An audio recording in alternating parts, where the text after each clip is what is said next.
세 번째를 시작해본다.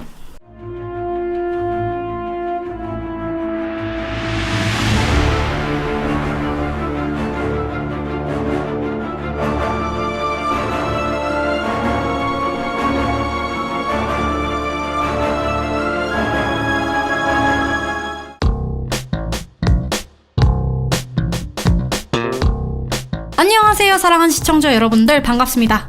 호소다 마모루 시리즈 완전 리뷰. 이번 시간은 호소다 마모루 시리즈에서 어찌 보면 가장 이질적인 느낌이 드는 작품이죠. 썸머워즈에 대해서 한번 이야기해보는 시간을 가져보도록 하겠습니다.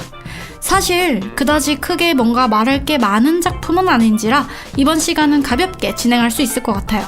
스토리부터 살펴보죠. 여느 인터넷 세계를 나 왜 이렇게 발음이 꼴까 요새?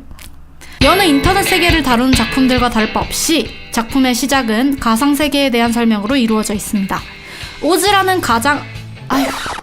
오즈라는 가상세계에서 실생활의 거의 모든 것을 해결하는 세계인데, 초반에는 남자 주인공 켄지와 여자 주인공 나츠키의 그런 어떤 위장 결혼이 주요 테마로 다뤄지면서 단순히 특이한 세계의 설정인가 보다 라고만 생각했는데, 작품이 진행되면서 갑자기 오즈가 단 하나의 인공지능 러브머신에 의해 지배당하게 되고, 그 과정에서 나츠키의 할머니가 사망하는 사태가 발생하면서 켄지와 나츠키의 가족 그리고 모든 지구인들이 이 러브머신을 막아내고 지구를 구해내는 스토리입니다.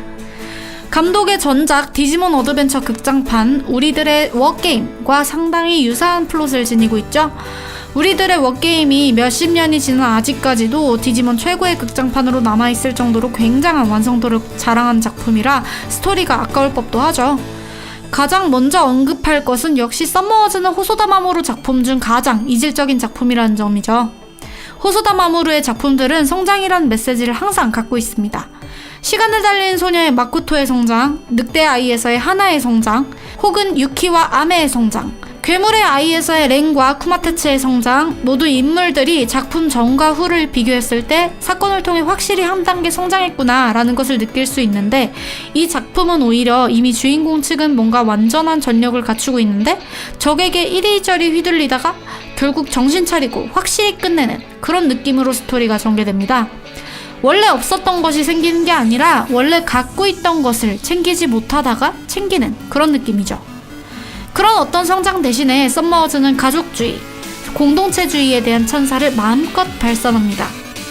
사회가 발전하면서 사실 많은 어떤 가족들이 핵가족화되고 공동체주의보단 개인주의적인 성격이 강해지고 있는데, 이러한 부분이 작품 내에서도 드러나요. 오즈라는 굉장히 발전된 시스템은 나츠키 가족의 끈끈한 가족애를 더욱 부각시켜주는 요소로 작용하죠. 무슨 일본의 옛 전투를 예로 들면서 그걸 설명하려고 예를 쓰기도 하고, 사건이 발생했을 때 나츠키의 할머니가 각 기관장들에게 전화를 돌리면서 사건을 다잡는 모습을 보여주기도 하면서 무슨 말을 하려고 하는지는 알겠어요. 다만 그런 요소가 우리에게 크게 다가오지는 못합니다. 적어도 저한테는 말이죠. 간장관, 나예요. 오랜만에 연락을 하는군요. 같은 주군을 모셨던 가신으로서 묻는 건데, 지금 국토해양부는 대체 뭘 하고 있는 겐가? 뭐? 대책회의 중이라고? 지금 장난하나? 이토미 국장, 옛날처럼 각자의 의견을 존중하고 대화를 통해 해결점을 찾도록 해야지. 이토미 자네야말로 그 분야의 전문가잖아. 선생으로 하는 말이 아니라 평범하게 늙어가는 노인의 부탁으로 들어주세요. 포기하면 안 돼. 자신을 믿고 끝까지 밀어붙여. 이건 오직 자네만이 해낼 수 있는 일이야. 자네는 할 수 있어. 할 수 있고 말고. 그래, 그렇게 나와야지.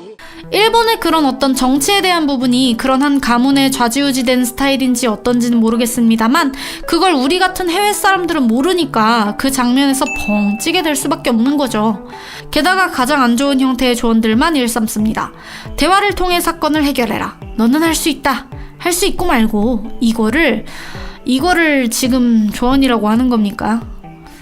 결말부 나츠키에게로 오는 판돈들도 그렇고, 아까 말한 이 나츠키 가문의 옛 전투, 사회 각지에서 문제를 막으려는 사람들의 분투를 보여줌으로써 아무리 큰 위기라도 모두가 힘을 합쳐 해내면 이겨낼 수 있다! 라는 말을 하고 싶어 하는 것 같긴 해요. 그래, 너네가 무슨 말을 하고 싶은 건지는 알겠는데 일본 사람이라면 몰라도 우리 입장에선 별로 와닿지가 않아 라는 거죠. 호소다도 딱히 세계를 노리고 만든 느낌은 나지 않아요. 그러니까 이게 욕먹을 부분은 아니라고 생각해요. 오히려 이 작품의 강점은 그런 메시지보다는 재미 그 자체죠. 일단 스토리라인 자체가 우리들의 워게임에서 따왔으니 당연히 재밌고요. 그리고 무엇보다 캐릭터들의 매력이 그 재미를 한층 더 부각시켜줍니다. 우선 애니메이션 안에서 가상세계를 또 다루니까 아바타라는 개념이 생겨나게 되고 등장인물의 수 자체도 굉장히 많다 보니까 만화가 약간 소위 말하는 씹덕계층이 환장할 요소들이 여럿 생겨나게 되는 거죠. 대표적으로 킹 카즈마, 정말 썸머워즈가 개봉했을 때 이 카즈마의 인기가 장난이 아니었어요. 아바타 캐릭터 자체의 디자인도 좋을 뿐더러 가상세계에선 최강의 사나이가 현실에서는 마치 여자처럼 보이는 소년, 거기에 패배했을 때 그 여린 소년이 막 눈물을 뚝뚝 흘리는 그런 어떤 갯모에 씹덕들이 아주 그냥 난리가 나서 물고 뜯고 즐겼었죠. 호소다 마모루의 다른 작품들이 그런 뽕빨기가 거의 없다는 점을 감안하면 진짜 이 작품은 이질적입니다. 다만 역시 가장 큰 차밍 포인트는 전투씬이죠. 늑대아이와 시간을 달리는 소녀의 이미지가 아무래도 강하잖아요. 호소다 마모루의 그런 어떤 이미지가. 그런 와중에 이 작품을 저도 이 리뷰를 준비하면서 다시 봤는데 아 맞다, 얘 전투씬 진짜 기가 막히게 잘 그리던 놈이었지 생각이 딱 들었어요. 특히 오즈가 디지털 세계잖아요. 디지몬 극장판 때도 그렇고 발음이 안 되냐? 디지몬 극장판 때도 그렇고 호소다의 명암을 잘 표현하지 않은 작화 자체가 디지털 세계의 그런 어떤 0과 1로만 양분된 이미지와 굉장히 어울리거든요. 명암을 표현하지 않으니까 세계 구분선이 명확해지죠. 그런 작화에 굉장히 경쾌한 리듬으로 때리는 킹 카즈마의 격투 스타일이 가미되면서 전투씬이 굉장히 세련된 빠르지 않게 그런 작화에 굉장히 경쾌한 리듬으로 때리는 킹 카즈마의 격투 스타일이 가미되면서 전투씬이 굉장히 세련된 형태로 탄생합니다. 개인적인 욕심으로 정말 호소다가 드래곤볼 극장판을 맡게 된다면 정말 참신한 드래곤볼 오리지널 쿵푸 스타일에 가까운 전투씬이 나올 수도 있겠다 라는 생각이 내내 들더라고요. 그러니까 이 영화는 스토리가 진행된 내내 유쾌한 분위기를 유지합니다. 위기가 닥쳐도 약간 태평하기까지 한 사람들을 꾸준히 비춰줌으로써 영화가 심하게 시리어스해지는 것을 방지하죠. 이러한 이유는 이 작품이 호소다 마모루가 상견례 때문에 자신의 와이프의 친정집을 방문했을 때 느낀 감정을 모토로 만들어졌기 때문입니다. 비교적 가족이나 친척과 친밀한 교류를 갖지 못한 채 자랐던 호소다와는 달리 굉장히 왁자지껄했던 와이프 가족의 유쾌한 분위기, 그리고 결혼이라는 인생에서 최고로 행복한 순간을 담아냈기 때문에 이 영화는 고통을 표현할 수 없었던 거죠. 성장이라는 건 사실 고통을 나 왜 이럴까? 성장이라는 건 사실 고통을 동반합니다. 고통 없이 일이 순탄하게 흘러간다면 성장할 이유가 없죠. 내 현재 상태에서 뭔가 막히는 부분이 있으니 그것을 극복해내는 과정에서 당연히 마찰이 생길 수밖에 없게 되고 그 고통을 이겨내면서 마침내 승리. 그것이 바로 성장이라는 건데 호소다 마모루의 작품들은 이전에도 제가 말했듯이 모두 한 인간의 일생을 다루고 있습니다. 시달소는 학생 때, 썸머워즈는 결혼할 때, 늑대아이는 아이를 기를 때, 괴물의 아이는 그 아이가 성장했을 때, 학생 때나 아이를 기를 때, 아이가 사춘기에 접어들었을 때 모두 갈등이 발생할 요인이 굉장히 많습니다. 하지만 결혼이라는 사건은 인생 최대의 축복이라고 할 수 있을 정도로 행복한 사건이기에 성장보다는 성장한 사람들이 누리는 일종의 축제라는 느낌이 더 강하게 되는 것이고, 그렇기 때문에 썸머워즈가 다른 작품들과는 이질적인 느낌이 여기서 나는 것이 아닐까 하는 생각을 해보면서 호소다 마모루 완전 리뷰 썸머워즈 편 여기서 마무리를 한번 지어보도록 하겠습니다.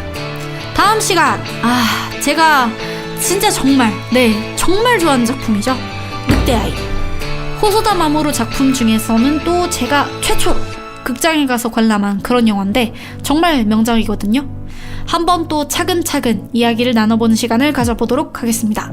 자, 그럼